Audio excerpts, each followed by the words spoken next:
I will talk about electric field. Electric field क्या होता है?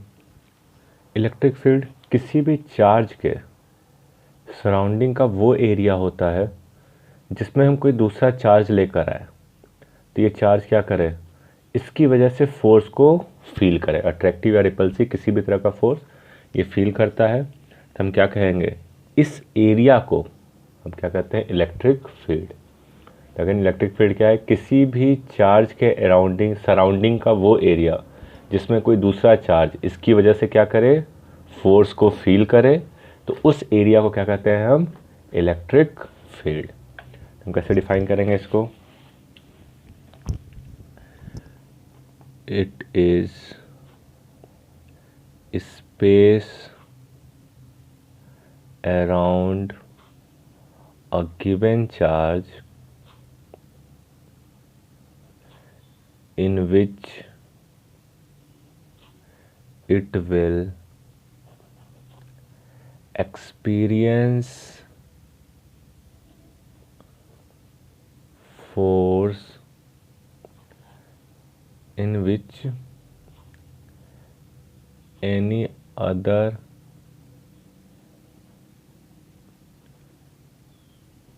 charge will experience force due to given charge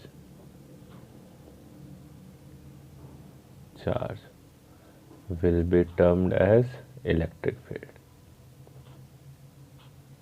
तो किसी भी चार्ज के सराउंडिंग का वो एरिया जिसमें कोई दूसरा चार्ज लेकर आएंगे हम, तो वो दूसरा चार्ज क्या करेगा, इस चार्ज की वजह से फोर्स को एक्सपीरियंस करेगा, तो उस एरिया को क्या कहते हैं हम, इलेक्ट्रिक फील्ड कहते हैं। अब कितना फोर्स एक्सपीरियंस करेगा, डिफरेंट पोजीशन पे different amount of force experience करता है।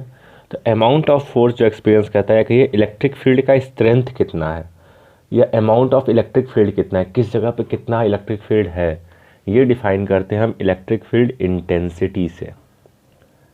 इसका स्ट्रेंथ कौन सा टर्म डिफाइन करता है आपका, electric field intensity.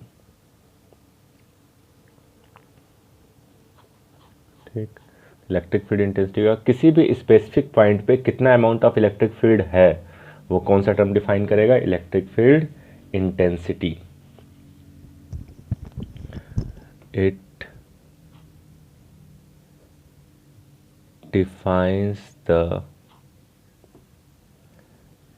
strength of electric field at an specific point। किसी स्पेसिफिक पॉइंट पे कितना अमाउंट ऑफ इलेक्ट्रिक फील्ड है, ये क्या डिफाइन करता है, हमारा इलेक्ट्रिक फील्ड इंटेंसिटी। एक्चुअली में होता है क्या है, इलेक्ट्रिक फील्ड इंटेंसिटी हमारा force per unit charge, E will be given as force per unit charge। ये एरो डिनोट करता है कि एक वेक्टर क्वांटिटी है इलेक्ट्रिक फील्ड इंटेंसिटी, यानी इसका यूनिट क्या हो जाएगा, फोर्स बाय चार्ज, यानी न्यूटन पर कोलम। ऐसा यूनिट क्या होता है इलेक्ट्रिक फील्ड का, न्यूटन पर कोलम। ठीक, तो हम कहते हैं इलेक्ट्रिक फील्ड इंटेंसिटी। अब इलेक्ट्रिक फील्ड को किसी भी एरिया में डिनोट कैसे करते हैं, तो इसके लिए हम ड्रॉ करते हैं electric lines of forces. Electric lines of forces, नाम में फोर्सेज है पर एक्चुअली में ये कोई फोर्स नहीं होता है, ये लाइंस होते हैं जो डिनोट करते हैं गिवन एरिया में इलेक्ट्रिक फील्ड कैसा है हमारा। ठीक, तो कैसे डिनोट करेंगे, इनकी कुछ प्रॉपर्टीज होती है, तो इनके प्रॉपर्टीज़ की बात करते हैं हम इलेक्ट्रिक लाइंस ऑफ फोर्सेस की, जिसके बेसिस पे हम इलेक्ट्रिक फील्ड को डिफाइन करेंगे। सबसे पहली प्रॉपर्टी हम क्या कहते हैं, they will originate from positive charge and terminate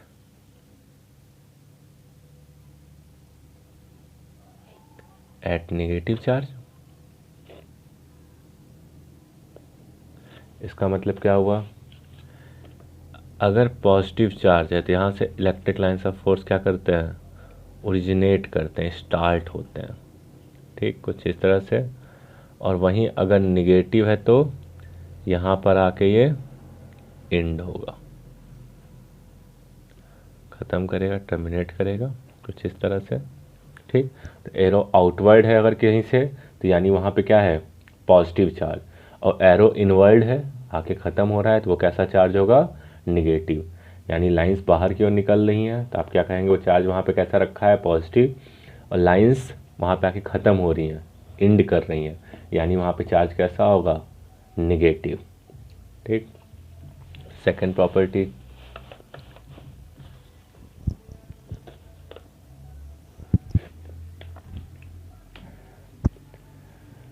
two electric lines of force will never intersect with each other. Two electric lines of force को हम बार बार लिखने से बढ़िया ELOF कह लेते हैं, इलेक्ट्रिक लाइन्स ऑफ फोर्सेस। तो two electric lines of forces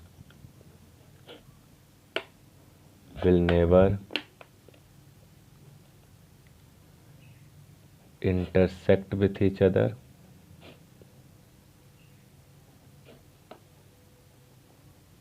ठीक, ऐसा क्यों, क्योंकि अगर दो लाइंस इलेक्ट्रिक लाइन से फोर्सेस इंटरसेक्ट करते हैं, सपोज ये लाइन और ये लाइन कुछ इस तरह से इंटरसेक्ट करते हैं, तो जब आप इस साइड से देखेंगे तो यहाँ पे आके एंड कर रहा है, यानी ये कैसा चार्ज होना चाहिए, निगेटिव। लेकिन जब इधर से देखेंगे तो ये क्या कर रहा है, यहाँ से ओरिजिनेट कर रहा है, यानी क्या होना चाहिए, पॉजिटिव। और किसी एक सिंगल पॉइंट पर निगेटिव और पॉजिटिव दोनों एक साथ एग्जिस्ट नहीं कर सकते हैं। इसका मतलब ये दोनों कभी भी एक दूसरे को इंटरसेक्ट नहीं करेंगे। यानी हम क्या लिख सकते हैं, each other because if they intersect each other then positive and negative charge appears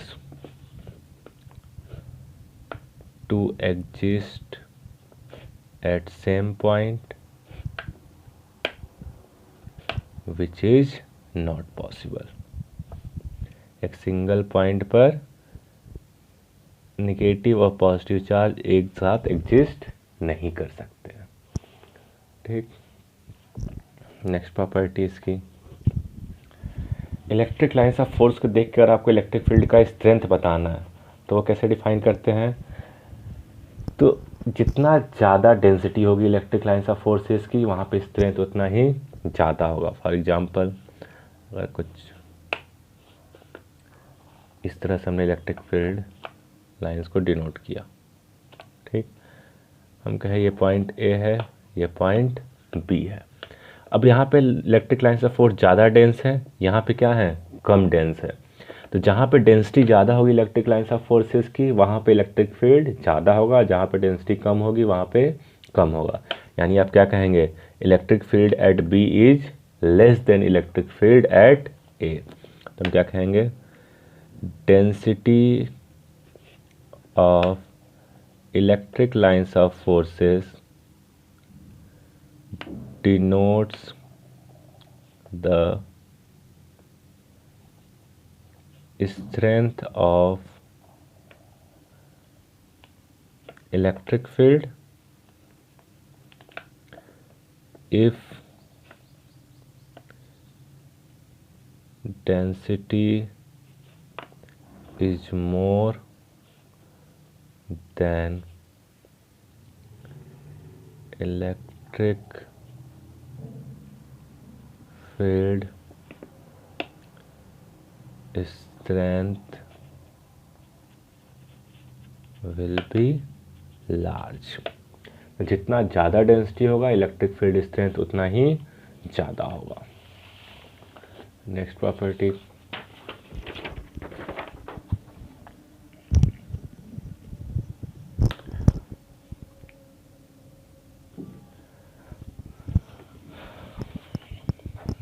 fourth one, electric field lines किसी भी सरफेस से जब भी ओरिजिनेट या टर्मिनेट करेंगे तो हमेशा क्या होंगे, परपेंडिकुलर होंगे। तो electric lines of force will always be perpendicular to the surface of conductor। ठीक, यानी अगर एक कंडक्टर है, यहाँ से इलेक्ट्रिक लाइंस ऑफ फोर्स जब भी बात करेंगे तो ये क्या होगा, परपेंडिकुलर होगा। ठीक, चाहे स्फेयर की बात कर लीजिए, जब भी इसकी बात करेंगे तो हमेशा क्या होगा, ये परपेंडिकुलर टू द सरफेस। ठीक, नेक्स्ट पॉइंट, किसी भी सरफेस से number of electric lines of force depend करता है उसके चार्ज पे, यानी चार्ज जितना ज़्यादा होगा number of electric lines of forces उतना ही ज़्यादा होंगे। ठीक, तो हम क्या कहेंगे,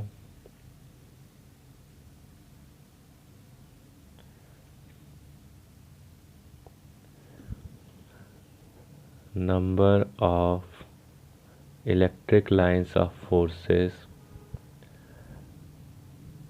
टर्मिनेटिंग और originating from a charge will be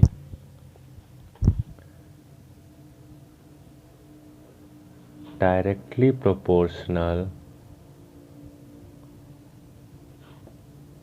to the magnitude of charge।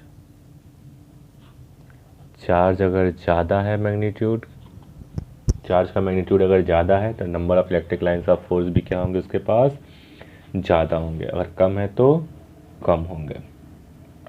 ठीक,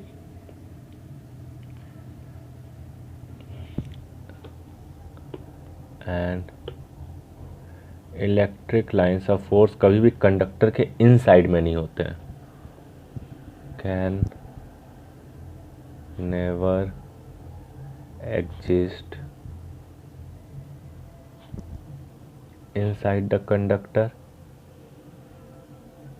ठीक, यानी कंडक्टर है तो जब भी इसको इलेक्ट्रिक लाइंस ऑफ फोर्स बनेगा तो इसके सरफेस से बनेगा, ये कभी भी इनसाइड नहीं होगा। इसलिए देखिएगा इस एग्जांपल मैंने डॉटेड बनाया था, ये आउटसाइड है। नेक्स्ट प्रॉपर्टी, अगर इलेक्ट्रिक फील्ड डिनोट करना है कहीं भी इलेक्ट्रिक लाइंस ऑफ फोर्सेस को यूज करके, तो इलेक्ट्रिक फील्ड का डायरेक्शन बताना है तो डायरेक्शन हमेशा क्या होगा, अलोंग द टेंजेंट। तो direction of electric field at any point will be along the tangent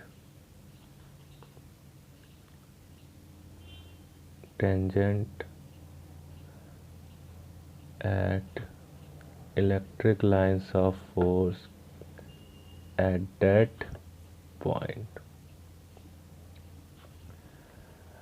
ठीक, डायरेक्शन हमेशा कहाँ होगा, अलोंग द टेंजेंट। टेंजेंट क्या होता है, वो लाइन जो क्या करे, कर्व को सिंगल पॉइंट पे टच कट करे, तो उसे हम टेंजेंट कहते हैं। तो हमेशा किसके अलोंग होगा, टेंजेंट के अलोंग। तो ये कुछ प्रॉपर्टी होती है हमारी इलेक्ट्रिक लाइंस ऑफ फोर्सेस की। ठीक, इसके बारे में ज़्यादा डीप हमें नहीं पढ़ना है, ये बेसिक प्रॉपर्टीज है जो हम याद रखेंगे। नेक्स्ट देखते हैं हम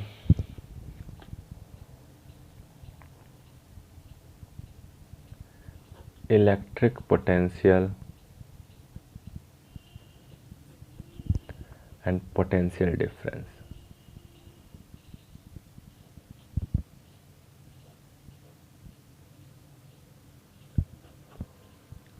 ठीक, इलेक्ट्रिक पोटेंशियल क्या होता है, पोटेंशियल डिफरेंस क्या होता है। सबसे पहले हम बात करेंगे इलेक्ट्रिक पोटेंशियल की।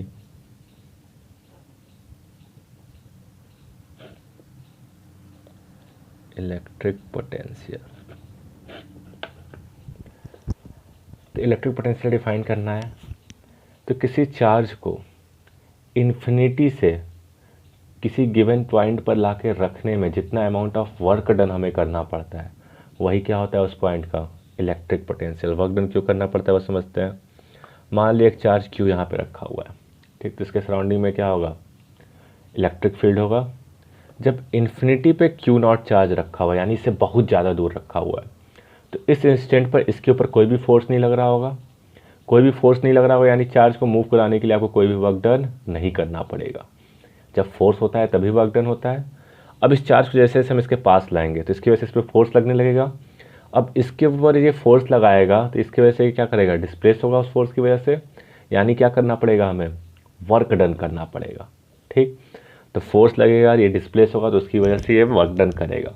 तो इन्फिनिटी से मान लीजिए हम इस पॉइंट पर ला के इसको रखें तो जैसे जैसे इसके पास आता जाएगा वैसे वैसे फोर्स भी इंक्रीज करता जाएगा। फोर्स इंक्रीज करता जाएगा यानी वर्क डन भी क्या करेगा, वेरिएबल होगा। तो इन्फिनिटी से इस पॉइंट पर लाने में, यहाँ से आर डिस्टेंस या किसी पॉइंट पी पे लाने में जितना अमाउंट ऑफ वर्क डन हम करते हैं वही क्या होता है हमारा इलेक्ट्रिक पोटेंशियल। और जो चार्ज लेकर आते हैं, जो टेस्ट चार्ज होता है हमारा, वो क्या होता है, यूनिट पॉजिटिव चार्ज हम मानते हैं। कैसा मानते हैं, यूनिट पॉजिटिव चार्ज। तो यूनिट पॉजिटिव चार्ज को इन्फिनिटी से इस पॉइंट पर ला के रखने में जितना वर्क डन करना पड़ेगा, जितना काम करना पड़ेगा, जितनी एनर्जी सप्लाई करनी पड़ेगी वही क्या होगा, हमारा इलेक्ट्रिक पोटेंशियल होगा। तो इलेक्ट्रिक पोटेंशियल को कैसे डिफाइन करते हैं, work done in bringing a unit positive charge from infinity to a given point without acceleration or without change in its kinetic energy will be termed as electric potential। ठीक, तो जितना amount of work done करना पड़ेगा हमें infinity से इस point पे ला के रखने में वही क्या होगा, हमारा इलेक्ट्रिक पोटेंशियल होगा। ये वर्क डन किसके अगेंस्ट करना होता है हमें, force due to electric field. ठीक, तो विदाउट एक्सीलरेशन या काइनेटिक एनर्जी क्यों कह रहे हैं हम, जितना भी वर्क डन कर रहे हैं एक्चुअली हम चाहते हैं वो पूरा का पूरा वर्क डन इसके पास स्टोर रहे, कहीं और खर्च ना हो। तो अगर हम इसको वेलोसिटी दे देते, वेलोसिटी चेंज करा देते तो काइनेटिक एनर्जी अगर चेंज हो जाती यानी कुछ एनर्जी काइनेटिक एनर्जी के पास चली जाती, तो जितना हमने वर्क डन किया कुछ पार्ट काइनेटिक एनर्जी के पास चला गया था, पूरा का पूरा स्टोर नहीं हो पाएगा। तो यानी जब भी हमें पोटेंशियल डिफाइन करना है तो हम विदाउट एक्सीलरेशन लेकर आते हैं ताकि कोई भी पार्ट ऑफ वर्क डन होता है क्या, एनर्जी सप्लाई करना। वर्क डन मतलब क्या होता है, किसी चीज़ को एनर्जी सप्लाई करना। तो जो हम एनर्जी सप्लाई कर रहे हैं पूरा का पूरा हम इसके पास स्टोर रखना चाहते हैं, इसलिए हम कहते हैं विदाउट एक्सीलरेशन या without change in its kinetic energy. ठीक, मान लीजिए हमें W amount of work done करना पड़ा Q चार्ज को यहाँ पे ला के रखने में, क्योंकि हमारा टेस्ट चार्ज यूनिट पॉजिटिव होना चाहिए था, यानी Q चार्ज को ला के रखने में अगर हमें W वर्क डन कर रहा है तो यूनिट पॉजिटिव चार्ज को ला के रखने में कितना वर्क डन करना पड़ेगा, W/Q। और जो यूनिट पॉजिटिव चार्ज को ला के रखने में वर्क डन करना पड़ता है वही क्या होता है, हमारा इलेक्ट्रिक पोटेंशियल होता है। तो इलेक्ट्रिक पोटेंशियल को अगर मैथमेटिकली डिनोट करना होता है हम क्या कहेंगे, V will be equal to W/Q, जहाँ वर्क डन कहाँ है, इन्फिनिटी से पॉइंट P। ठीक। तो डब्ल्यू बाई क्यू क्या होगा हमारा पोटेंशियल, यानी जूल पर कूलम। यूनिट क्या होगी इसकी, जूल पर कूलम। पर एसआई यूनिट लिखना हो तो हम क्या लिखते हैं, SI unit of potential is volt. ठीक। अगर हमें 1 वोल्ट डिफाइन करना हो तो कैसे करेंगे, 1 volt is defined as, 1 volt is defined as, हमें अगर 1 जूल का काम करना पड़े 1 कूलम के चार्ज को ले आने के लिए तो हम उसे क्या कहेंगे, 1 वोल्ट कहेंगे। ठीक। अगेन 1 जूल का काम कर रहे हैं हम 1 कूलम चार्ज को ले आने के लिए किसी पॉइंट पे, तो वो क्या कहा जाएगा, 1 वोल्ट। तो when work of 1 joule is done to bring a charge of 1 coulomb, तो V इज इक्वल टू क्या हो जाएगा, 1 जूल बाई 1 कूलम, यानी 1 वोल्ट। ठीक। तो 1 वोल्ट कैसे डिफाइन करते हैं, जब 1 जूल का काम करना पड़े किसी 1 कूलम के चार्ज को लाके रखने में, तो उसे हम क्या कहेंगे, 1 वोल्ट कहेंगे। ठीक।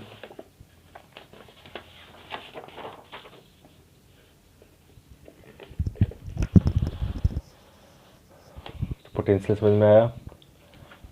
अब पोटेंशियल डिफरेंस डिफाइन करना हो तो कैसे करेंगे हम,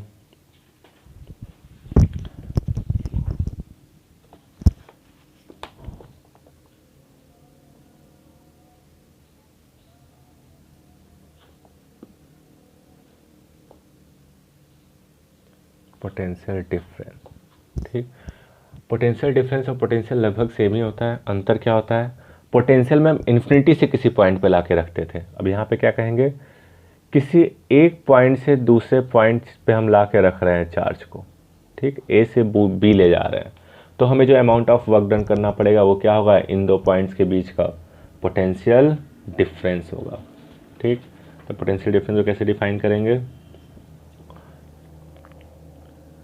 work done in bringing a unit positive charge